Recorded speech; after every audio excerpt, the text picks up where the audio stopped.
পেঁয়াজ মরিচের ভর্তা দিয়ে খিচুড়ি খেতে কিন্তু দারুণ লাগে। হ্যালো এভরিওয়ান, আসসালামু আলাইকুম। সবাই কেমন আছেন? আশা করছি ভালো আছেন।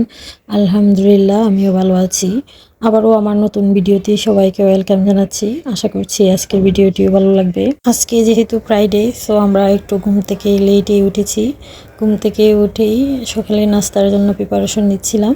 আমি আগের দিন রাতেই হাতে সেমাই বানিয়ে রেখেছি, আর এখানে রুটি ছিল, আমি রুটিগুলো গরম করে নিচ্ছি। দেন আমরা সকালে নাস্তাটা সেরে নিলাম। বন্ধের দিন যেহেতু আমরা একটু লেটে উঠি, সো ঘুম থেকে উঠে নাস্তা বানানো খুবই একটা চাপ। তাই আমি আগের দিন রাতেই মোটামুটি প্রিপারেশন নিয়ে রাখি যে সকালে কি নাস্তা করা যায়। এই তো এখন আমরা হাতে সেমাই দিয়ে রুটি খেয়ে নিচ্ছি। আর যেহেতু যেহেতু আবহাওয়া চেঞ্জ হচ্ছে, আর সাথে সাথে ঠান্ডাও পড়ছে, আমাদের দুজনেরই গলার অবস্থা খুবই খারাপ, গলা ব্যথা। তাই ভাবলাম একটু তুলসী পাতা দিয়ে চা বানাই। তারপর তুলসী পাতা দিয়ে চা বানিয়ে খেয়ে নিলাম।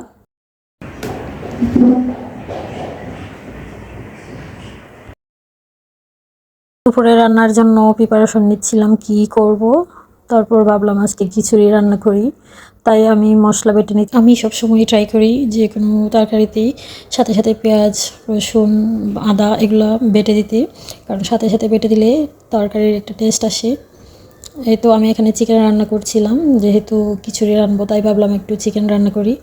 তাই আমি প্রথমে পেঁয়াজ ভালো করে বেছে বাটা মশলা দিয়ে, তারপর হচ্ছে একটা টমেটো কুচি করে দিয়েছি। টমেটো কুচি দিলে আসলে তরকারির টেস্টটা আরও দ্বিগুণ হয়। যদি আপনারা এভাবে না খেয়ে থাকেন, একবার রান্না করে দেখতে পারেন এটা টেস্ট কেমন হয়। আমি প্রায় এভাবে রান্না করি। যদি আমার বাসায় সব সময় টমেটো থাকে তাইলে আমি টমেটো দেওয়াটা মিস করি না। এই তো আমি এখানে রান্না করে নিচ্ছি।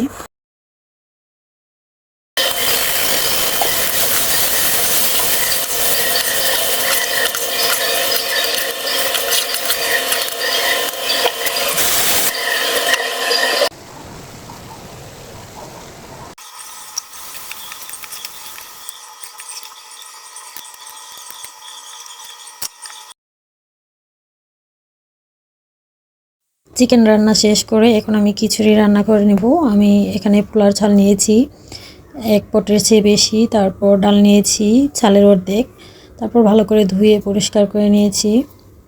খিচুড়ি রান্নার জন্য আমি প্রথমে একটা ফ্রাই প্যানে পেঁয়াজ কুচি আর গরম মশলার গোটা আর হচ্ছে বাটা মশলা দিয়ে ভালো করে কষিয়ে নিচ্ছি। দেন আমি চাল দিয়ে দিচ্ছি, একটু নাড়াচাড়া করে পরিমাণ মতো পানি দিয়ে বসিয়ে রেখে রান্না। চাল ডাল সিদ্ধ হয়ে আসলে কাঁচামরিচ আর ধনিয়া পাতা দিয়ে আমি নামিয়ে নিব।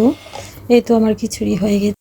আর এখানে আমি পেঁয়াজ মরিচের ভর্তা বানিয়ে নিচ্ছি। আর খিচুড়ি রান্না করলেই আমার এই ভর্তাটা মাস্ট লাগবে, আমাদের দুজনেরই খুব পছন্দ। তারপর এখানে ধনিয়া পাতা দিয়ে ভর্তাটা বানিয়ে নিলাম। ভর্তা বানানোর শেষে আমি একটা বেগুন কেটে ভেজে নিচ্ছিলাম, যেহেতু খিচুড়ি, সো বেগুন ভাজা হলে আরও দারুণ লাগবে। এই তো আমাদের রান্না বান্না শেষ, এখন খাওয়ার পালা। তো আমার ভিডিও আপনাদের কাছে কেমন লাগে সেটা জানাতে ভুলবেন না। আর প্লিজ সবাই লাইক শেয়ার কমেন্টস করে পাশে থাকবেন। সবাই ভালো থাকেন, সুস্থ থাকেন। আল্লাহ হাফেজ।